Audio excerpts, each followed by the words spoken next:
right, I know it's been a long time since we made a video, but we went and got into 3D printing. Now, I've never 3D printed anything, and I know how to turn that on. So that's about where we are as a technology advancement, I would call it. Up to this point, everything I've ever done has been about cars or building something by hand, but a lot of the same concepts work the same way as you would an automobile. Your Bondo, your paint, a lot of those things work the same. So we're hoping to get into this pretty quick.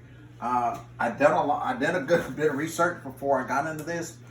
What we ended up was the Creative CR10 S5. Now, a lot of people told me not to get the bigger one to start off with, but it didn't make sense for me to get a smaller one, then get a bigger one, and then get a bigger one. So we got a bigger one, yes, so I got a bigger uptaking. I realized that.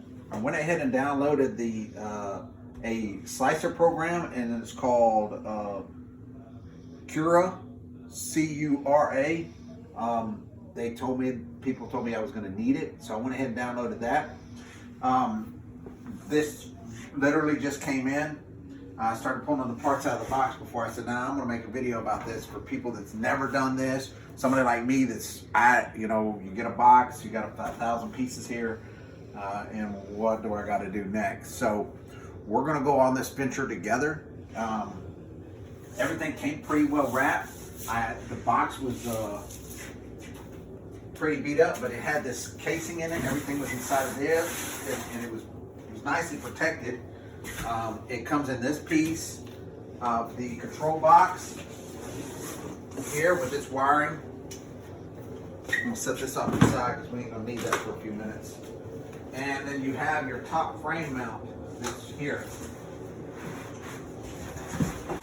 There seems to be some loose screws, much like myself, in here. So what we're gonna do is I'm gonna assemble this. I'm gonna let you know how it goes, what troubles I ran into. I know there's a lot of videos out there on how to do this, but most of those people that are giving those videos are out the people that's done this 5 or 6 times. Every video that I watch or every piece of information I've tried to pull out is something that's already done this. So I'm gonna give it to you from a perspective of never doing this and finding loose bolts in there, and I don't even know if that's normal or not. Is this something they do every day? They just throw a couple of extra ones in there just to see you. Hey guys, I wonder if you can do this too. But hey, look, man, we're gonna send a couple videos out. We're gonna start making some 3D videos of printing for beginners and people that can speak.